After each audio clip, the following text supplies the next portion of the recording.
Here's something nobody talks about. The first time a king tried to kill David, David was in the middle of playing a song to help with the king's depression. Think about that. David wasn't on a battlefield. He wasn't making a power grab. He was sitting in a room with a harp, doing the one thing that usually calmed Saul down. And Saul threw a spear at his head. Twice. This is 1 Samuel, chapter 18. And the thing that makes this story so unsettling is how fast everything falls apart. Because just a few verses earlier, Saul loved David, gave him armor, made him an officer. But something happens between verse 5 and verse 10 that flips a switch in Saul's brain. It starts with a parade. David has just come back from another military victory over the Philistines. The whole army is marching home. And as they're walking through each town, women pour out of the city gates to celebrate. They've got tambourines. They're dancing. 1 Samuel 18:7 says, "The women sang as they danced, and said, 'Saul has slain his thousands, and David his tens of thousands.'" It's just a victory chant. The kind of thing crowds sing when they're happy. But Saul hears it, and verse 8 tells us exactly what goes through his mind. Saul was very angry. This refrain displeased him greatly. They have credited David with tens of thousands, he thought. But me with only thousands. What more can he get but the kingdom? That's not paranoia. That's math. If David gets credit for 10 times more kills, then David gets 10 times more authority. And Saul already knows something the crowd doesn't. The prophet Samuel told him months ago that God had torn the kingdom away from him and given it to someone better. Saul just didn't know who. Until now. Verse 9 says, "And from that time on Saul kept a close eye on David." He stopped being a king. He became a man watching another man. The next day, verse 10, an evil spirit from God came forcefully on Saul.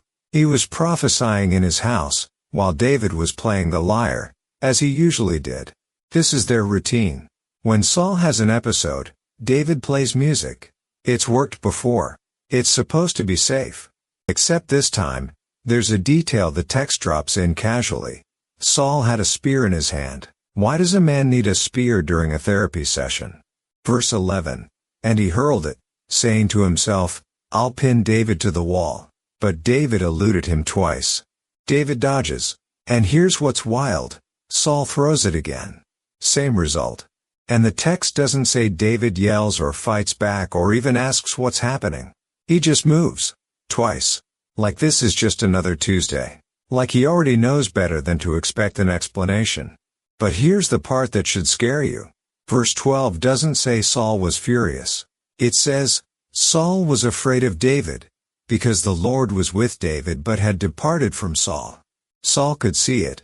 Not just that David was talented or lucky. He could see that God was with David the way God used to be with him. And that visibility made everything worse. So Saul tries something sneaky. He promotes David. Verse 13. So he sent David away from him and gave him command over 1,000 men. Sounds like an honor, right? It's not. It's a death sentence. Saul is sending David to the front lines, hoping the Philistines will do what the javelin couldn't. The text even says it out loud later. Verse 17. Saul said to David, "Here is my older daughter Merab. I will give her to you in marriage. Only serve me bravely and fight the battles of the Lord." For Saul said to himself, "I will not raise a hand against him. Let the Philistines do that." But it backfires. Verse 14. In everything he did he had great success, because the Lord was with him. And when Saul saw that, verse 15 says, he was afraid of him. There it is again. Afraid. Not angry. Afraid. Because every time Saul tries to eliminate David, David's success becomes more obvious. The people love him more. Verse 16. But all Israel and Judah loved David, because he led them in their campaigns. Saul is trapped in the nightmare every insecure leader has, being replaced while you're still in the room. He's still king. He still has the title, the palace, the army. But everyone knows. The song made it official. David is the future. Saul is the past. And instead of stepping aside, instead of mentoring the guy God chose, Saul spends the rest of his reign trying to kill him. He turns his whole kingdom into a manhunt, wastes years, destroys relationships with his own son Jonathan, who loves David, murders priests who help David, chases him through caves and deserts. And every desperate move just proves what the women sang. David is the one God is with.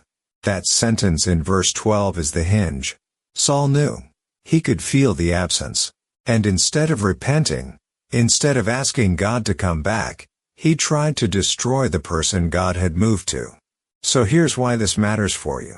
You know that job title you're clinging to even though you haven't felt God in it for 2 years? The ministry position you're white-knuckling because you're terrified of what people will say if you step down? The control you're demanding in that relationship because if you're honest, you already know they're pulling away and you think force will bring them back? The argument you keep restarting because admitting you were wrong feels like admitting you're irrelevant? Saul teaches you what happens when you fight the thing that's already true. You don't win.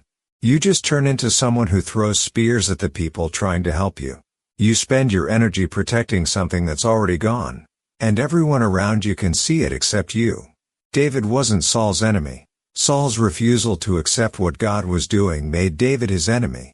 The threat wasn't the kid with the harp. The threat was Saul's inability to let God be in charge of what came next. You don't have to spend the next 10 years of your life chasing something you were never meant to catch. You can let go.